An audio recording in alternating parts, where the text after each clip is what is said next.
Hello, welcome back. This is Rich giving you a sort of an update on my 4 modern classics. We're now sat in mid-November. The days are getting shorter, darker, colder, wetter. The roads are getting dirtier, saltier, muddier, and it's a tough time sometimes to be owner of these modern classics and trying to use some of them 12 months of the year. So for much of the last month I've only actually had 2 of the cars here. 2 have been in the garage, and I'll briefly talk about the reasons for each one. So I'm not going to give you the comparison from car to car this month because, as I say, I've not got all 4 here. Just wanted to give you a quick update really.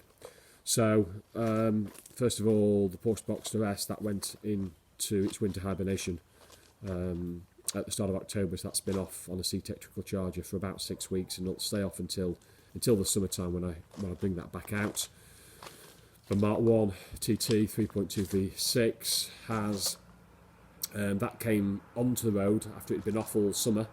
That came onto the road at the start of October, and we've been using it for about the last 6 weeks. And this is going to be my main winter car really. It's DSG gearbox, the safety of the sort of the Quattro 4-wheel drive system. It seems it's the perfect sort of coupe for the winter months, and I think when it's been cold, wet and damp over the last few weeks, in particular the last couple of weeks, it's the sure-footedness really of Quattro really comes into its own, and it's proven to be exceptionally reliable since I've brought it in. The only issue I've found since it came out of its summer hibernation was 2 lines of pixels on the dash that have just gone, and I know it's a well-known issue with the Mark 1 TTs, but that's it, and it's a minor gremlin really, and otherwise it's been absolutely great. The other thing I've been looking at is the price of the Mark 4 Golfs VR6s. The sort of it runs the same car in all intents and purposes, obviously apart from the Golf's a 5-door hatch, and I just am astounded at the price of the VR6s. Really, they start at about 8 to 10k and upwards of sort of 15k, and you just look at the TT in a coupe body, and other than the numbers keeping prices a little bit subdued, you just think these are on the brink of increasing in value significantly in the next couple of years. The MX5 Mark 1 EOS Roadster, this has been a bit of a pain for the last few weeks. It's been in and out of the garage. We've got this intermittent problem where it just starts to misfire. It seems like it's dropping a cylinder, and I've changed the plugs and the leads and the coil pack, and it's been in the garage again for the last couple of weeks, and we've ended up putting in a second-hand but new cam sensor, having done a bit of research, and touch wood for the last sort of week last week it's not happened, and I'm hoping that's fixed the issue. It's been really annoying because you just lose a little bit of confidence in it, and with all its faults and age comparison compared to the other faster, more competent cars, the MX-5 just brings you the good feel factor, and it's certainly got me thinking about what does constitute a modern classic, and it's certainly not the best car. Sometimes it's the cars that have problems, the cars that have got issues with them.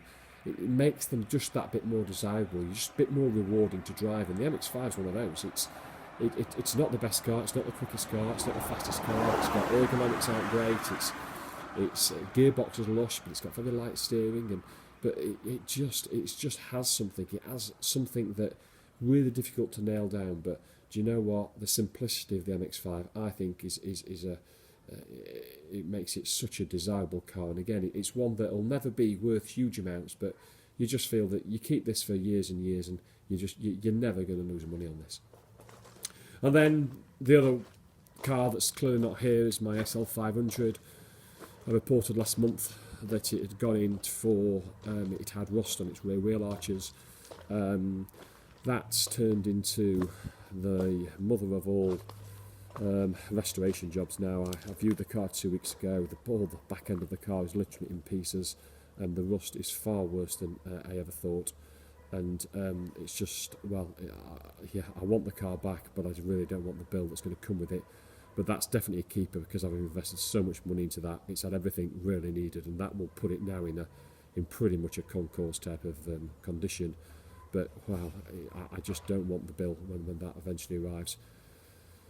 Okay, that's a quick update on the 4 cars. As I say, as soon as I get the SL back, I'll do the comparison between each of the cars and the pros and cons. But until then, if I don't see it back for a couple of weeks, I'll give you another update on how particularly the MX-5 and the TT are performing through late November and early December as we approach Christmas. Thanks everybody, speak to you soon.